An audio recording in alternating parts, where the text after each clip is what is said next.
آج ہم اپنے لیسن کو پڑھنے سے پہلے ایک سوال سوچتے ہیں. میں آپ سے ایک سوال پوچھتی ہوں.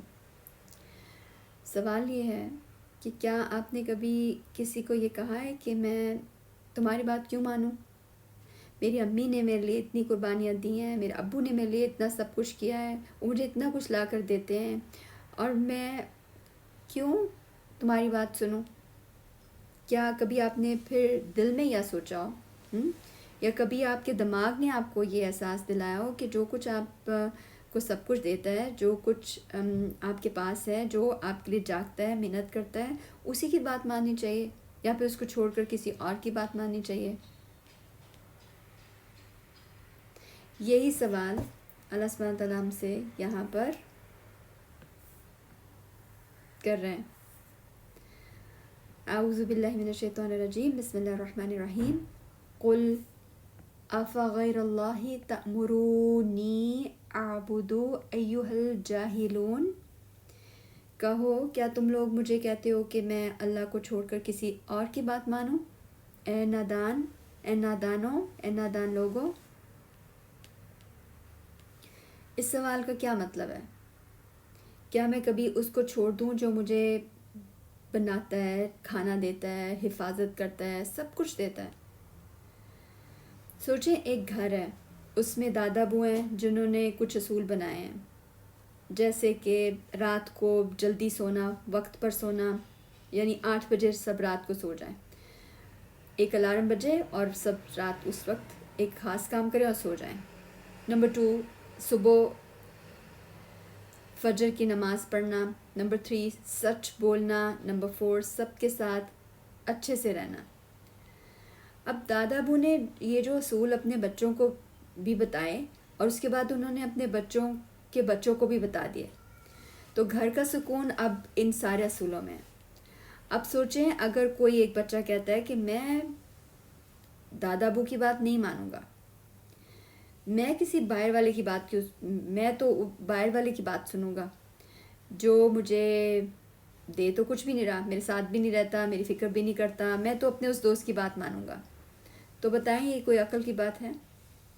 یہی بات اللہ سبحانہ تعالیٰ میں یہاں بتاتے ہیں.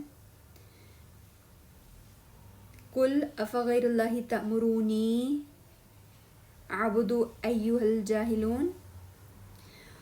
اور پھر اگلی آیت میں اللہ سبحانہ تعالیٰ نے یہ بات ساری قوموں کو، پہلی لوگوں کو بھی یہی بات بتائی تھی، جیسا کہ ہم نے ابھی اپنی سٹوری میں دیکھا کہ ایک گھر میں دادا ابو نے پہلے بھی سب کو یہ بتایا تھا، اور بعد میں جو بچے آئے ان کو بھی وہی بات بتائی، یعنی اپنے بچوں کو بتائی اور ان بچوں نے اپنے بچوں کو بتا دی، یعنی آپ کے ابو نے بھی آپ کو وہی بات بتائی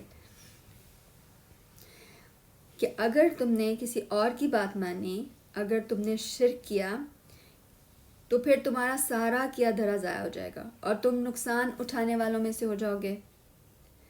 جیسے کہ گھر میں اب کوئی وہ بچہ اصول توڑتا ہے، سچ نہیں بولتا ہے، وقت پر نہیں سوتا ہے، تو پھر دادا پوچھتے ہیں کہ کیا تم نے میرا کہنا کیوں نہیں مانا؟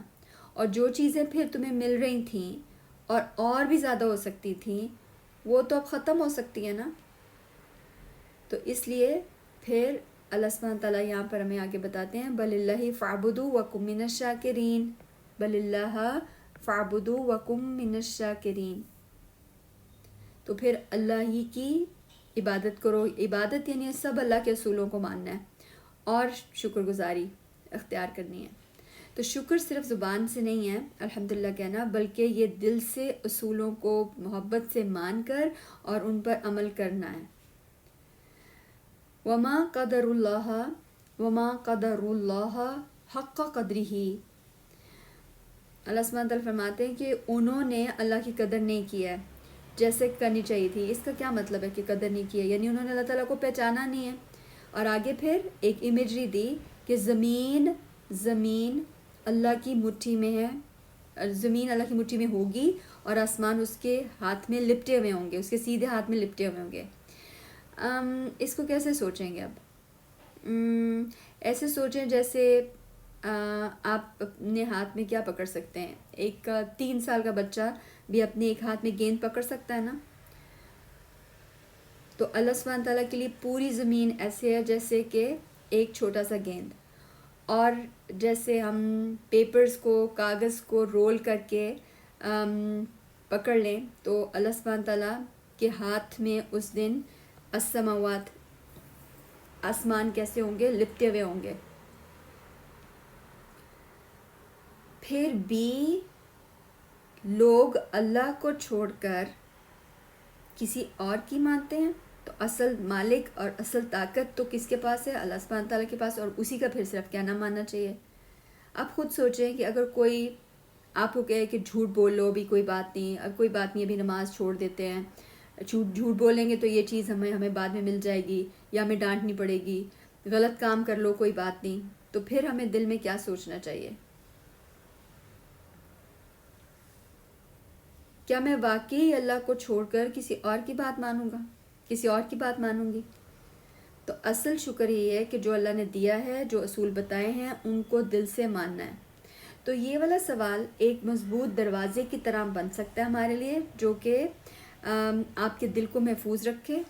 یہ ہمیں یاد دلائے کہ اصل مالک کون ہے، اور سب طاقت اس کے پاس ہے، اور اس کا راستہ پھر اسی لیے سب سے زیادہ قیمتی ہے. جس نے آپ کو سب کچھ دیا ہے وہی شکر اور بھروسے کے لائق ہے. اس لیے ہم یاد رکھیں، اس سوال کو اپنے دل میں ہمیشہ سوچنے کے لیے رکھیں کہ کوئی